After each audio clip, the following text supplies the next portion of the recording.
Bonjour, bienvenue sur la chaîne Math Pro pour cette nouvelle vidéo consacrée aux onduleurs monophasés, surtout les onduleurs en pont. Dans cette vidéo, nous allons voir les onduleurs à commande non décalée, les onduleurs à commande décalée.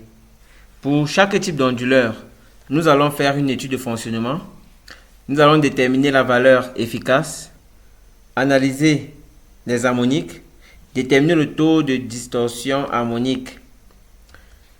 Puis, nous allons voir les onduleurs de tension monophasés multiniveau. Avant de voir cette dernière partie, nous allons effectuer une comparaison entre une commande décalée et une commande non décalée, notamment sur le plan des valeurs efficaces, des niveaux de tension et des harmoniques.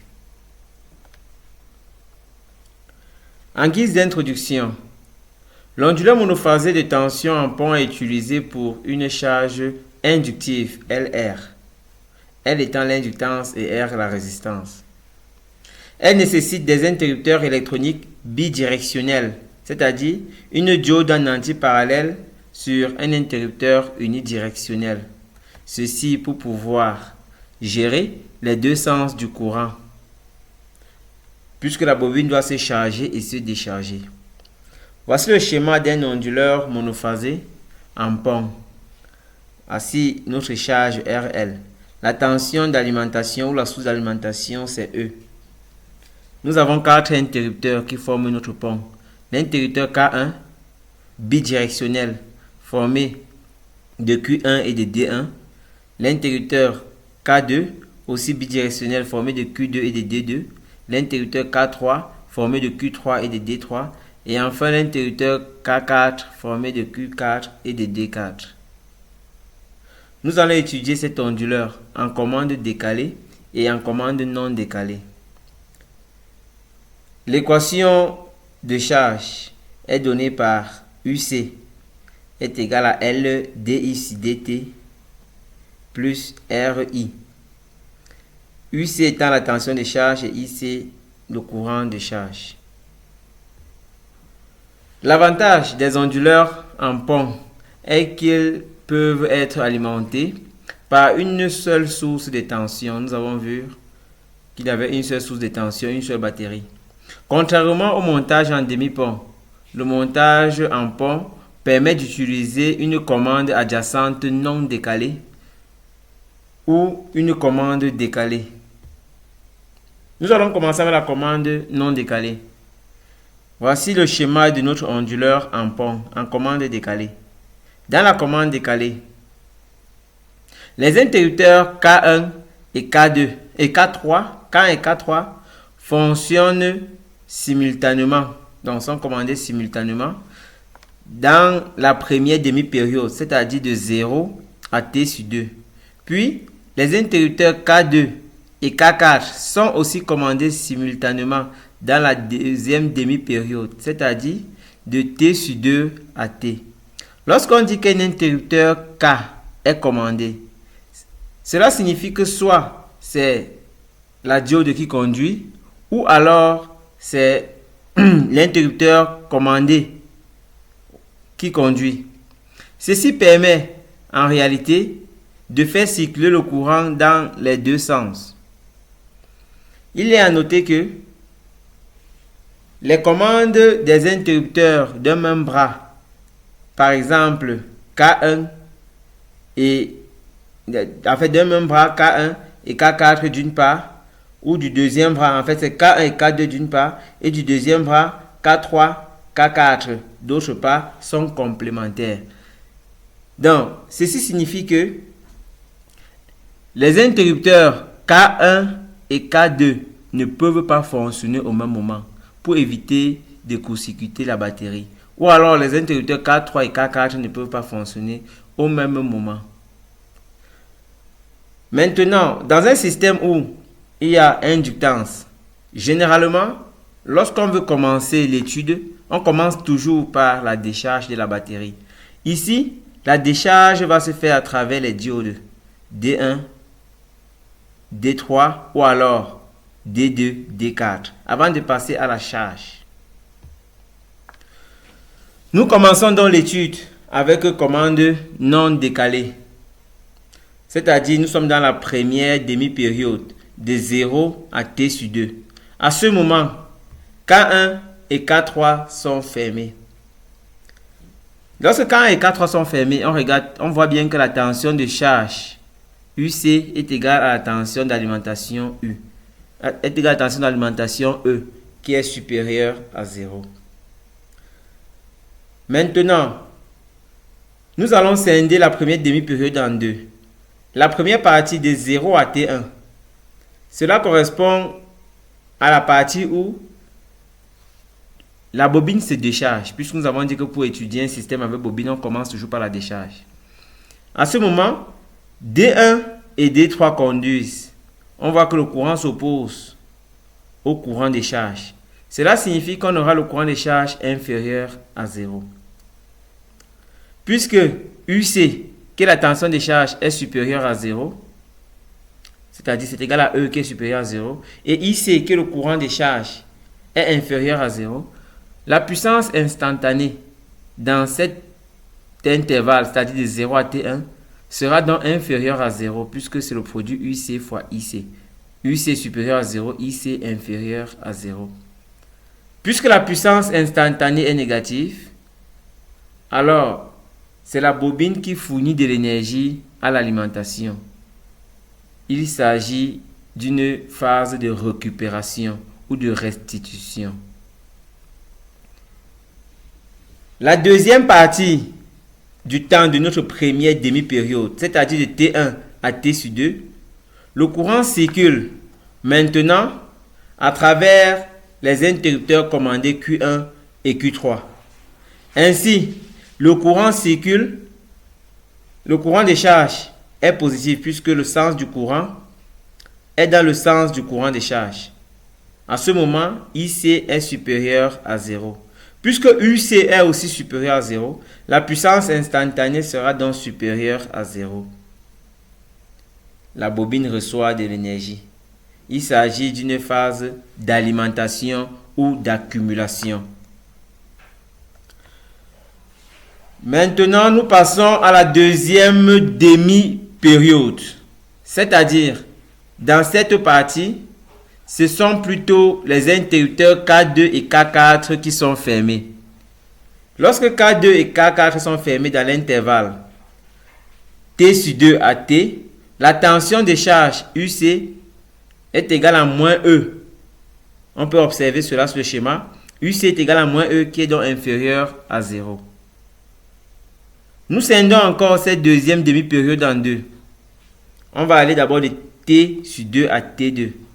Dans cet intervalle, nous avons dit que ce sont d'abord les diodes qui commencent. Les diodes D2 et D4 conduisent. On voit donc que le courant dans les diodes a le même sens que le courant des charges. Donc, IC est supérieur à 0. Ainsi, la puissance instantanée sera inférieure à 0 vu que la tension de charge est inférieure à 0. Il s'agit d'une phase de récupération ou de restitution. La prochaine phase, de T2 à grand T, le courant circule par les interrupteurs Q2, et Q4, comme nous pouvons voir sur la figure. Le courant circule par ces interrupteurs. On voit que ce courant est opposé au courant des charges. Donc, le courant des charges sera inférieur à 0. Ceci permet d'avoir une puissance P supérieure à 0. Il s'agit donc d'une phase d'alimentation ou d'accumulation. Nous venons de voir les 4 phases. La première phase, de 0 à T1, c'était D1 et D3 qui conduisaient. Là, on avait une phase de restitution. Puis, la deuxième phase, c'est-à-dire de T1 à T sur 2, c'était Q3 et Q1 qui conduisaient. On avait une phase d'alimentation. Puis, la quatrième phase, de T sur 2 à T2, c'est D2 et D4 qui conduisent. On a une phase de restitution. Et enfin, la dernière phase, de T2 à T, c'est Q4 et Q2 qui conduisent, on a une phase d'alimentation. La tension de sortie pouvait donc prendre les valeurs soit E, c'est-à-dire de 0 à T sur 2, ou alors moins E, de T sur 2 à grand T. On peut passer au chronogramme. Nous avons la tension de sortie. Nous avons vu que dans l'intervalle 0 à T sur 2, U était égal à E qui est supérieur à 0. Puis, de T sur 2 à T, U est égal à moins E qui est inférieur à 0. Quant au courant, nous avons vu que de 0 à T1, le courant était négatif. Et de T1 à T sur 2, le courant était positif. Par la suite, de T sur 2 à T2, le courant était toujours positif. Et enfin, de T2 à grand T, le courant était négatif. Voici le chronogramme des sorties courant tension d'un onduleur monophasé en pont. Charge RL. Nous allons passer à l'étude quantitative, notamment la détermination de la valeur efficace. La valeur efficace de la tension est donnée par U efficace est égal à, on peut encore abréger en anglais, URMS, c'est-à-dire root mean square. Cela signifie encore valeur efficace. La formule, c'est racine carrée de 1 sur T intégrale de 0 à T de UC de T au carré dt. Qui est encore égal à, si on regarde notre figure, on constate que notre fonction déjà est impaire, c'est-à-dire symétrie par rapport à 0 ou alors symétrie par rapport à grand T.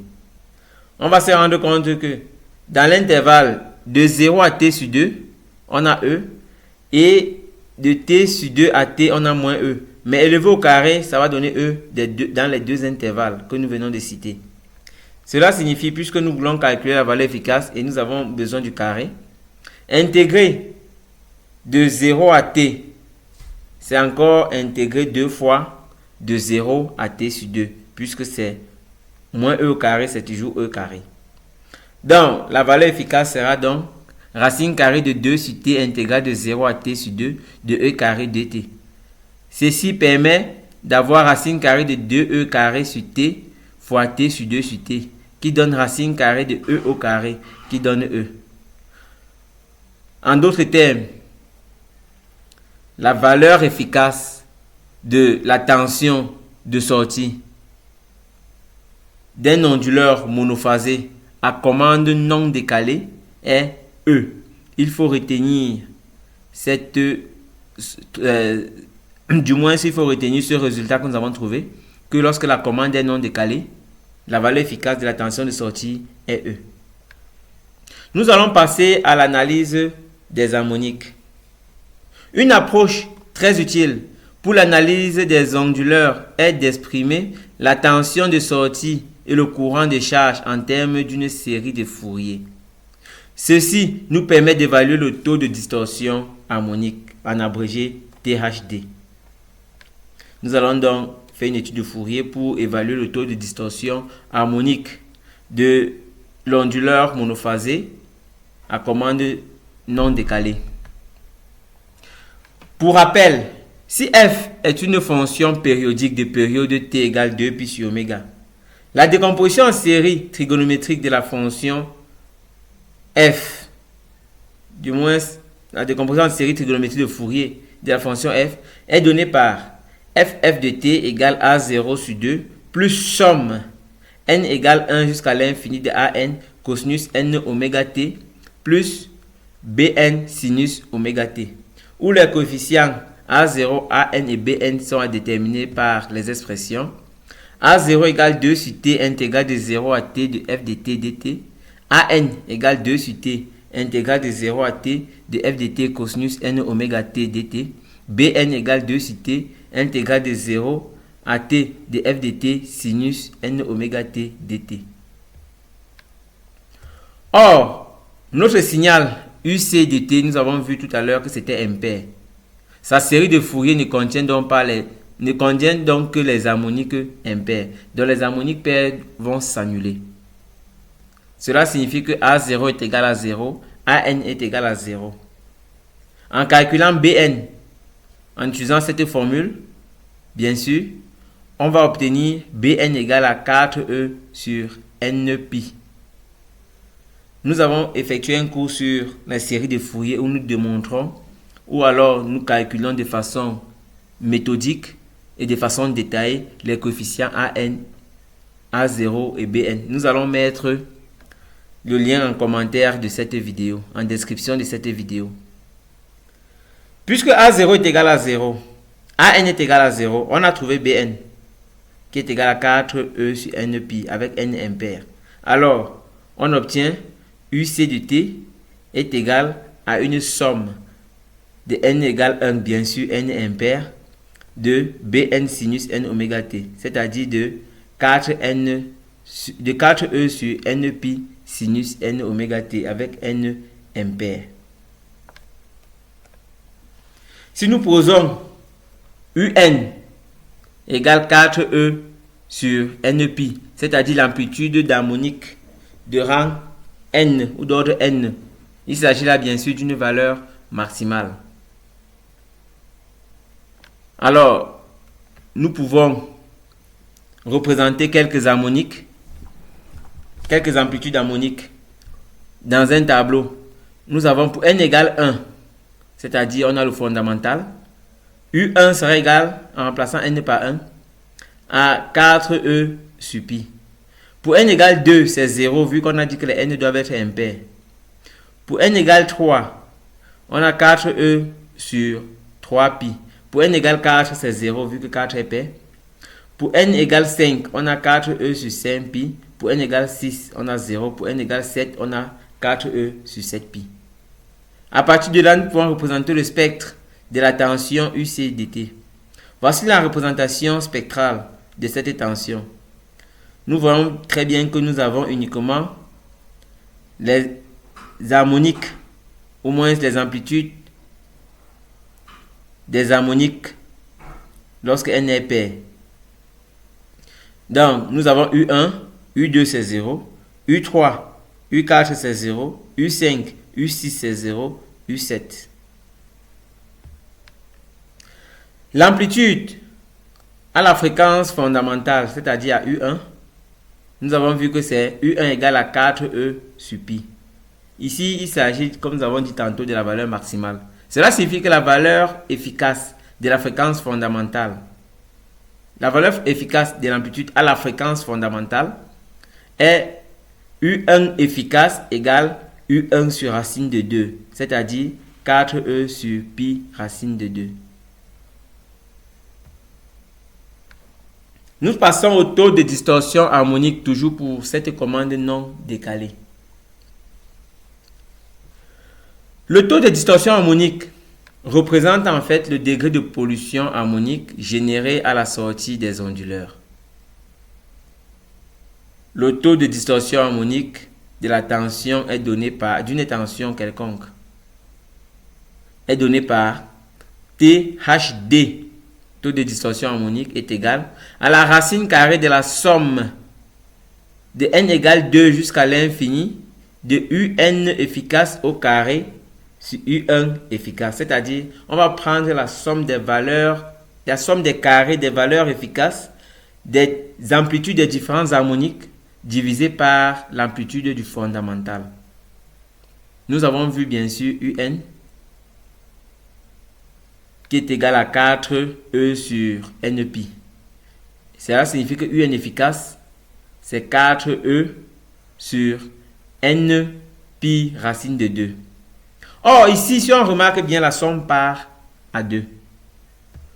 Nous savons que la valeur efficace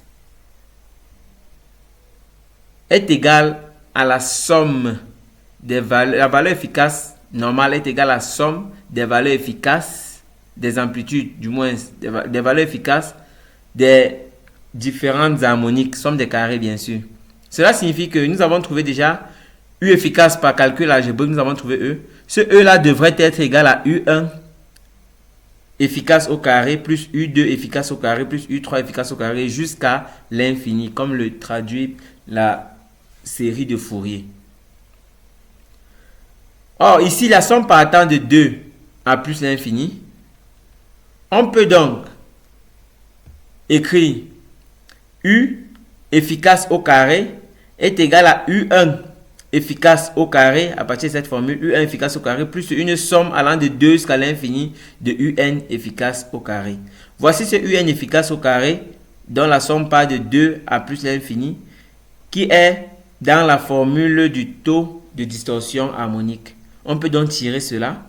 On a donc somme n égale 2 jusqu'à l'infini de UN efficace au carré est égal à la valeur efficace au carré moins la valeur efficace du fondamental au carré. Ceci permet d'avoir en réalité le numérateur. Pour le dénominateur, nous partons du fait que nous avons trouvé UN, l'amplitude maximale égale à 4E sur N pi, N étant impair bien sûr, comme nous avons dit. Cela signifie que UN efficace est égal à UN sur racine de 2. Ainsi, U1 est égal à 4E sur pi. U1 efficace est égal à 4E sur pi racine de 2. Nous allons donc remplacer chaque terme que nous avons trouvé pour déterminer le taux de distorsion harmonique. On aura donc le taux de distorsion harmonique qui était égal à la somme n égale 2 jusqu'à l'infini de UN efficace au carré sur U1 efficace sera égal, puisque nous avons retrouvé cette somme-ci comme une différence entre la valeur algébrique de la valeur efficace algébrique au carré et la valeur efficace au carré du fondamental. On aura donc c'est égal à la racine carrée de U efficace au carré moins U1 efficace au carré sur U1 efficace. On va donc remplacer chaque terme par l'expression équivalente. On aura, puisque nous avons vu que U efficace est E, on aura donc le taux de distorsion harmonique sera égal à la racine carrée de E au carré, puisque c'est valeur efficace au carré, moins U1 efficace, voici U1 efficace, élevé au carré, c'est ça, divisé par U1 efficace. Nous voyons qu'on peut mettre, il y a E carré de tous les côtés, du moins s'il y a E carré dans la racine, et hors de la racine on a E. Ce E peut sortir de la racine. On aura donc le taux de distorsion harmonique est égal à pi sur 8 E sur E racine carrée de 1 moins 8 sur pi. Les E se simplifient. On constate donc que le taux de distorsion harmonique ne dépend pas de l'alimentation, ne dépend pas de la batterie qui permet de générer les ondulations. Cela signifie que quel que soit l'onduleur, ou bien quelle que soit la batterie, quel que soit le niveau de tension à l'entrée de l'onduleur, le taux de distorsion harmonique pour un onduleur monophasé en pont à commande non décalée sera égal à une constante, c'est-à-dire 48,3%. Cela ne doit pas donc dépendre du niveau de tension d'alimentation de l'onduleur. On trouve donc pour cette commande non décalée une valeur de 48,3% en termes de taux de distorsion harmonique. Cette valeur est relativement élevée. 48% de distorsion du signal, c'est parce que il faut relever que le taux de distorsion harmonique, c'est comme un bruit. Donc, on a 48% de bruit, c'est énorme. Nous allons donc passer à l'étude maintenant avec la commande décalée. Dans la commande simultanée que nous venons de voir, la tension efficace aux bornes de la charge est constante et égale à E. Nous avons vu que U efficace est égal à E. Pour pouvoir régler la tension de sortie, on utilise la commande décalée. Donc, lorsqu'on a trouvé E comme tension efficace, E étant fixe, on ne peut pas régler la valeur efficace à la sortie, puisque la valeur efficace à la sortie était tout simplement égale à la tension d'alimentation. Maintenant, avec la commande décalée, on pourra régler cela. En effet, on a toujours le même montage de notre onduleur en pont. Le système de décalage est fait sur la base d'un angle alpha, comme le montre le tableau. C'est-à-dire, dans l'intervalle 0 à alpha, D3 et Q2 sont fermés. Lorsque D3 et Q2 sont fermés, la sortie est court-circuitée, c'est-à-dire UC égale 0. Nous sommes en mode de roue libre. Le courant va passer là, va tourner là. Puis, on va aller de alpha à T1. De alpha à T1, c'est maintenant D3 et D1 qui conduisent. C'est-à-dire D3 a arrêté de conduire avec Q2. D3 continue à conduire maintenant plutôt avec D1. Ici, la bobine fournit de l'énergie à la charge, à l'alimentation. Il s'agit là d'une phase de restitution. Après la phase de roue libre, on a la phase de restitution. Après, de T1 à pi moins alpha, c'est Q3 et Q1 qui conduisent. Lorsque Q3 et Q1 conduisent, la tension UC est toujours égale à E, comme lorsque c'était D3 et D1. La tension UC est égale à E. Le courant étant positif, il s'agit d'une phase d'alimentation. Ensuite, Q1 et D4 conduisent. Lorsque Q1 et D4 conduisent, la tension de sortie est court-circuitée. UC égale 0. Il s'agit de la roue libre. Par la suite, D4 et D2 conduisent. Nous sommes dans l'intervalle pi plus alpha à T2. En ce moment, UC est inférieur à 0. Le courant de charge est supérieur à 0. Il s'agit d'une phase de restitution. Par la suite, de T2 à 2 pi moins alpha, Q4 et Q2 conduisent. UC étant toujours inférieur à 0, le courant étant aussi inférieur à 0, il s'agit d'une phase d'alimentation puisque la puissance sera supérieure à 0, la puissance instantanée. Et enfin, on revient aussi que les départs, c'est-à-dire D3 et Q2 conduisent, on revient au niveau des départs, dans l'intervalle 2pi plus alpha à 2pi moins alpha à 2pi plus alpha. En ce moment, il s'agit d'une diode de roue libre vu que la sortie est court-circuitée, UC égale 0. Nous venons donc d'étudier le montage en commande décalée. Pour résumer, dans la commande décalée, D3 et Q2 commencent à conduire. On a d'abord une phase de roue libre. Puis, D3 et D1 conduisent. On a une phase de restitution. À ce moment, UC égale E. Puis, Q3 et Q1 conduisent. On a une phase d'alimentation. À ce moment, UC est toujours égal à E. Par la suite, Q1 et D4 conduisent. On a une phase de roue libre.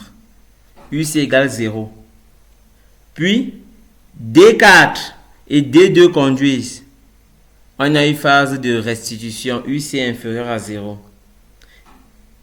Par la suite, Q4 et Q2 conduisent. On a une phase d'alimentation. UC, bien sûr, est toujours inférieur à 0. Et enfin, D3 et Q2 conduisent. On a encore notre phase de roue libre. UC est égal à 0. On peut regarder cela au niveau du graphe. En noir, nous avons la tension de sortie UC et en rouge, le courant de sortie IC. On commence par la phase de roue libre où UC est égal à 0. Puis, on a la phase de restitution où UC est égal à E. Pendant ce temps, le courant est négatif. Après, on a la phase d'alimentation où UC est égal à E. Le courant est positif. Puis, on a une autre phase de roue libre où UC est égal à 0. Le courant est positif. Puis, on a une phase de restitution où UC est inférieur à 0, le courant est positif. Et enfin, on a une phase d'alimentation où UC est égal à moins E qui est toujours inférieur à 0 et le courant est inférieur à 0. Après, on revient encore à la roue libre. Le décalage donc est de alpha des deux côtés et au centre ici, on a 2 alpha. C'est-à-dire, la roue libre part de 0 à alpha, puis de pi moins alpha à pi, de pi à pi plus alpha et de 2pi moins alpha à 2pi. Nous venons là d'étudier le chronogramme de l'onduleur monophasé en pont à commande décalée. Nous allons passer à l'étude quantitative. La valeur efficace notamment. Nous avons déjà vu l'expression de la valeur efficace.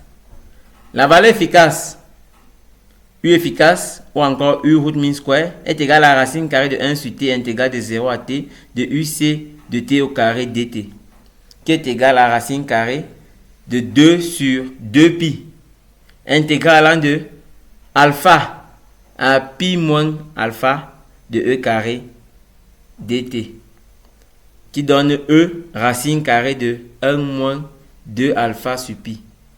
Nous avons donc pris pour calculer la valeur efficace l'intervalle alpha à pi moins alpha. On obtient donc finalement U efficace est égal à E racine carrée de 1 moins 2 alpha sur pi. On voit qu'ici la valeur efficace n'est plus constante, ce n'est plus E, mais il y a un terme qui s'ajoute et ce terme ici dépend de l'angle alpha de décalage. Cela signifie qu'on peut régler la valeur efficace de notre tension de sortie de l'onduleur en jouant sur l'angle de décalage alpha, puisqu'il s'agit d'une commande décalée. Bien sûr, si alpha est égal à 0, on obtient la valeur efficace en commande non décalée, c'est-à-dire U efficace égale E.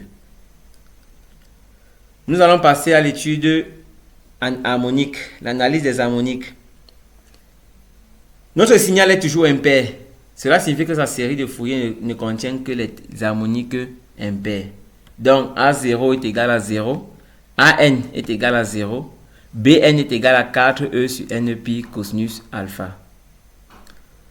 Cela signifie que BN ici, puisque nous avions trouvé en commande non décalée 4E sur NPi, ici BN dépend maintenant de alpha. On a donc 4E sur NPi cosinus alpha. Cela signifie que UC de t est égal à somme n égale 1 jusqu'à l'infini, bien sûr, le n est impair, de 4e sur npi cosinus alpha sinus n oméga t. Si nous posons un est égal à 4e sur npi cosinus alpha, qui est l'amplitude, bien sûr, maximale de l'harmonique de rang n, nous pouvons ressortir le tableau pour différentes valeurs de n. Le fondamental, c'est-à-dire n égale 1, on aura 4e sur pi cosinus alpha. Pour n égale 2, on a 0 vu que les n doivent être impairs. Pour n égale 3, on a 4e sur 3 pi cosinus 3 alpha. Pour n égale 4, pour n égale 5, pour n égale 6, ainsi de suite. Nous avons les différentes valeurs. Donc ici, ce n'est pas cosinus alpha, c'est cosinus alpha. Ce n'est pas cosinus 5 alpha, c'est cosinus alpha. Cosinus alpha partout. Si alpha est égal à 30 degrés par exemple, nous avons cosinus 3 alpha est égal à cosinus 90 degrés. Or, alpha est égal à 30 degrés. Comme nous avons dit, cosinus 3 alpha c'est cosinus 90 degrés. Cela signifie que UN sera donc égal, U3 sera donc égal à 0. Ainsi, on a le spectre de tension UC de T pour alpha égale 30 degrés. Bien sûr, U3 c'est 0. On a donc les harmoniques impairs, sauf U3, ici, qui est égal à 0, vu que le cosinus donne 0. Donc ici, c'est le spectre de la tension de sortie lorsque alpha est égal à 30 degrés. Autres harmoniques peuvent aussi être éliminées. par un meilleur choix, par un choix judicieux de l'angle alpha.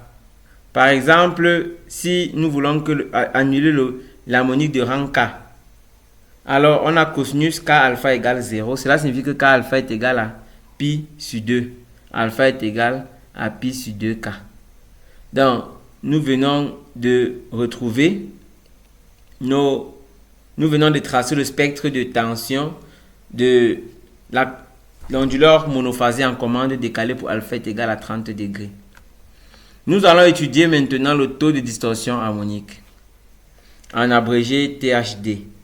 Ce taux de distorsion harmonique, comme nous avons vu tantôt, était égal à la somme, est égal à la racine carrée de somme n égale 2 jusqu'à l'infini de un efficace au carré sur u1 efficace, qui donne racine carrée de u efficace moins u1 efficace au carré, bien sûr, sur u1 efficace. Donc, u efficace au carré moins u1 efficace au carré sur u1 efficace. Cette formule a été démontrée précédemment.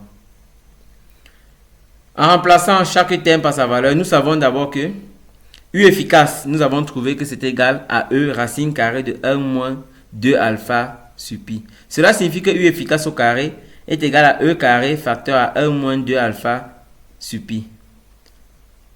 U1 est égal à 4e sur pi cosinus alpha. U1 efficace, qui est égal à U1 sur racine de 2, serait égal à 4e sur pi racine de 2 cosinus alpha. En remplaçant donc chaque terme dans la formule du taux de distorsion harmonique, nous avons le taux de distorsion harmonique est égal, on commence avec U efficace, E carré, facteur à 1 moins 2 alpha sur pi, ici il s'agit de U efficace au carré, moins U1 efficace au carré, c'est-à-dire 4E sur pi racine de 2 cosinus alpha au carré, sur U1 efficace, c'est-à-dire 4E sur pi racine de 2 cosinus alpha. Après calcul, on verra que les E doivent se simplifier. Ici, il n'y a pas E. Ok, les E doivent se simplifier. On obtient un taux de distorsion harmonique qui ne dépend pas de E. Si alpha est égal à pi sur 3, par exemple, on obtient un taux de distorsion harmonique de 31,08%, qui est plus faible, bien sûr, que le taux de distorsion harmonique lors des commandes décalées, lors des commandes non décalées. Cela signifie que la commande décalée offre une distorsion harmonique plus faible, c'est-à-dire moins de bruit. Nous allons effectuer une étude comparative entre la commande décalée et la commande non décalée. Nous avons ici la commande non décalée et cette colonne la commande décalée. En termes de valeur efficace, on a vu que U efficace est égal à E en commande décalée. C'est une constante, on ne peut pas régler la tension efficace, donc c'est un problème en commande non décalée. Alors qu'en commande décalée, U efficace est égal à E racine carrée de 1 moins 2 alpha sur pi. On peut régler la valeur efficace de la tension de sortie en fonction de l'angle de décalage. Et nous avons dit que si alpha est égal à 0, alors la commande décalée revient à la commande non décalée. On aura U efficace égale E. L'amplitude des harmoniques UN en commande non décalée est égale à 4E sur NPi. Alors qu'en commande décalée, UN est égal à 4E sur NPi cosinus alpha. Et le taux de distorsion harmonique est constante en commande non décalée à 48,3%. Alors qu'en commande non décalée, ce taux de distorsion harmonique dépend bien sûr de alpha. Pour alpha est égal à pi sur 3, on aura 31,08%. En général, le taux de distorsion harmonique sera beaucoup plus faible, sera toujours plus faible en commande décalée par rapport à la commande non décalée. Cela nous permet de comprendre l'importance de la commande décalée dans l'étude des onduleurs. Alors, nous allons donc voir les onduleurs multiniveaux. Onduleur de tension monophasé multiniveau. Le concept de l'onduleur en pont à commande décalée peut être étendu à d'autres circuits qui peuvent produire des tensions de sortie multiniveau dont les formes sont plus proches aux sinusoïdes. Ces types d'onduleurs réduisent ainsi le contenu harmonique. En d'autres termes, nous avons vu que la commande décalée permettait de réduire la distorsion harmonique. Cela signifie qu'on pourrait l'appliquer aux onduleurs multiniveaux pour avoir une sinusoïde, pour avoir une valeur ou des courbes proches des sinusoïdes. L'onduleur à multiniveau convient aux applications telles que les entraînements des moteurs à vitesse variable et dans les installations des énergies renouvelables telles que les systèmes photovoltaïques. Nous allons voir les onduleurs multiniveaux, bien sûr monophasés. Nous allons commencer avec les onduleurs à deux niveaux. Onduleurs à deux niveaux. Nous voulons réaliser avec deux cellules. Les onduleurs multiniveaux sont réalisés, bien sûr, avec deux cellules pour monter en cascade à commande décalée avec des angles de décalage alpha 1 et alpha 2. Nous allons voir l'onduleur multiniveau pour alpha 1 égale à pi sur 5 et alpha 2 égale à 2 pi sur 5. Donc, voici le schéma d'un onduleur à deux niveaux. Voici le premier niveau, on commence toujours par le bas. Voici le premier niveau où la tension de sortie c'est V1. Et le deuxième niveau où la tension de sortie c'est V2. Au premier niveau, la commande est décalée d'un angle alpha égal à pi sur 5. Et au deuxième niveau, la commande est décalée avec un angle alpha 2 égal à 2 pi sur 5. Généralement, lorsqu'on monte de niveau, ou alors généralement, lorsqu'on a un onduleur à deux niveaux, la commande du deuxième niveau est le double. L'angle de commande du deuxième niveau est le double de l'angle de commande du premier niveau. Ceci pour avoir un signal assez cohérent. Nous voyons donc que la tension de sortie V0, ici, est égale à la somme des tensions V1 et V2. Donc pour avoir la tension de sortie, on prend simplement la somme des tensions de chaque niveau. Nous allons tracer les courbes du premier niveau, du deuxième niveau et la tension de sortie. Voici la courbe du premier niveau. Ici, nous avons vu que alpha c'est pi sur 5. On a donc un décalage, si on se rappelle très bien, du signal de sortie à commande décalée. On commence d'abord par la roue libre. Donc, on a alpha égale à, puisque alpha c'est pi sur 5. Puis, on a la tension de sortie UC égale E. Ici, c'est VDC, bien sûr. UC égale VDC. Puis, roue libre. UC égale à moins VDC. Par la suite, roue libre. Ici, c'est le premier niveau. Voici les moments, voici la tension de sortie. Pour le deuxième niveau, le décalage est plus important, puisque alpha 2 est 2 fois alpha 1. Cela signifie que la roue libre va durer un peu plus.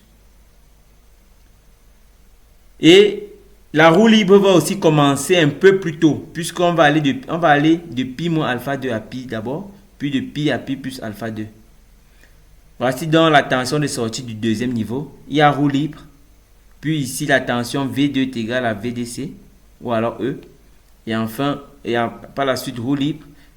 V2 est égal à moins VDC, ou alors moins E. Et par la suite, roue libre. Voici le premier signal, premier niveau. Deuxième signal au deuxième niveau. Si on effectue la somme de ces deux signaux, on va se rendre compte que si on commence d'abord de 0 à alpha 1, on aura 0, 0. La somme donne 0. De alpha 1 à alpha 2, ici on a VDC. Et là on a 0. La somme donne VDC.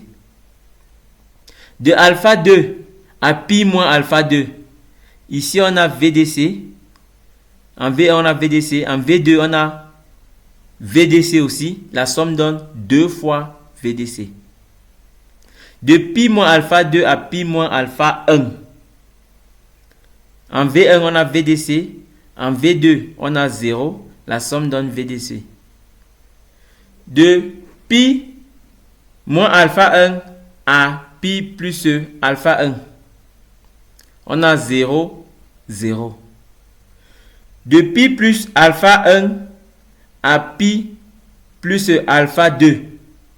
On a moins VDC, 0. La somme donne moins VDC.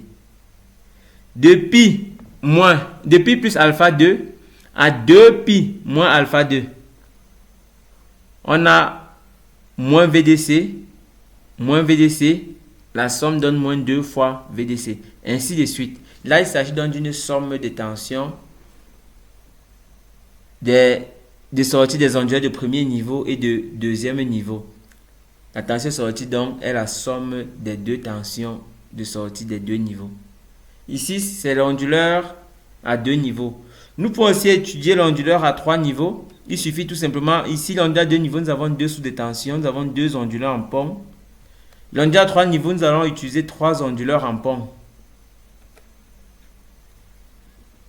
Nous allons réaliser donc les onduleurs à 3 niveaux pour les angles alpha 1 égale à pi sur 10, alpha 2, 2 pi sur 10, ou alors pi sur 5, alpha 3, 3 pi sur 10. Donc, le premier décalage sera à pi sur 10, deuxième décalage 2 pi sur 10, troisième décalage à 3 pi sur 10.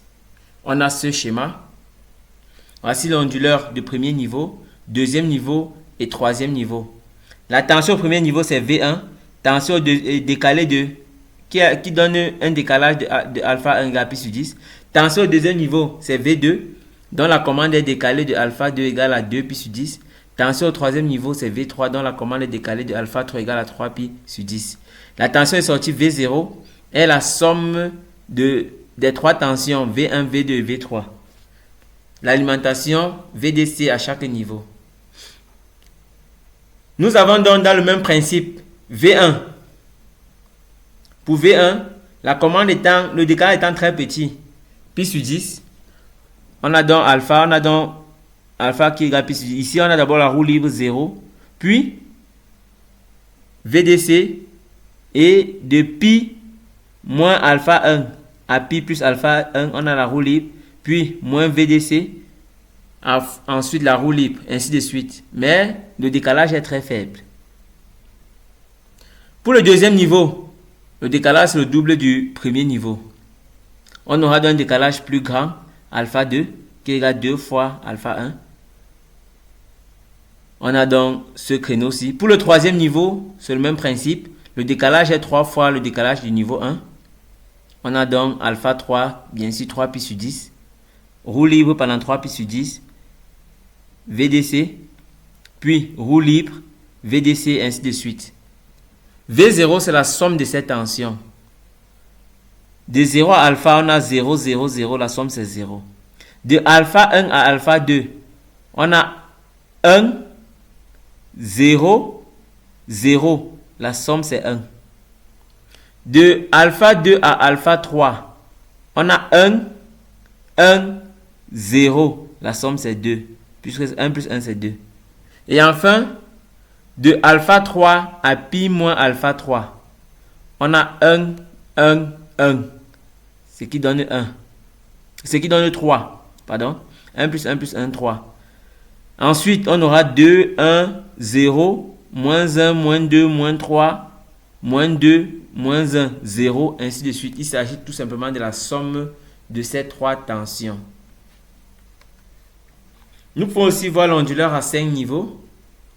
Pour l'onduleur à 5 niveaux, les commandes sont alpha 1, alpha 2, alpha 3, alpha 4 et alpha 5. Voici nos 5 niveaux. La tension ici c'est V1, ici deuxième niveau V2, V3, V4 et V5. Bien sûr, alpha 1 c'est le double de alpha 2. Alpha 2 c'est le double de alpha 1. Alpha 3 c'est le double de alpha 1. C'est le triple de alpha 1. Alpha 4 c'est alpha 1 fois 4. Alpha 5 c'est alpha 1 fois 5. On voit donc à la sortie du premier niveau, on a cette tension. Deuxième niveau, on a cela. Troisième niveau, quatrième et cinquième niveau. La tension de sortie finale est proche de la sinusoïde. Cela signifie que plus le niveau d'onduleur augmente, plus la tension de sortie est proche d'un signal sinusoïdal. Nous venons là d'étudier les onduleurs à plusieurs niveaux à commande décalée. Merci d'avoir suivi cette vidéo jusqu'à la fin.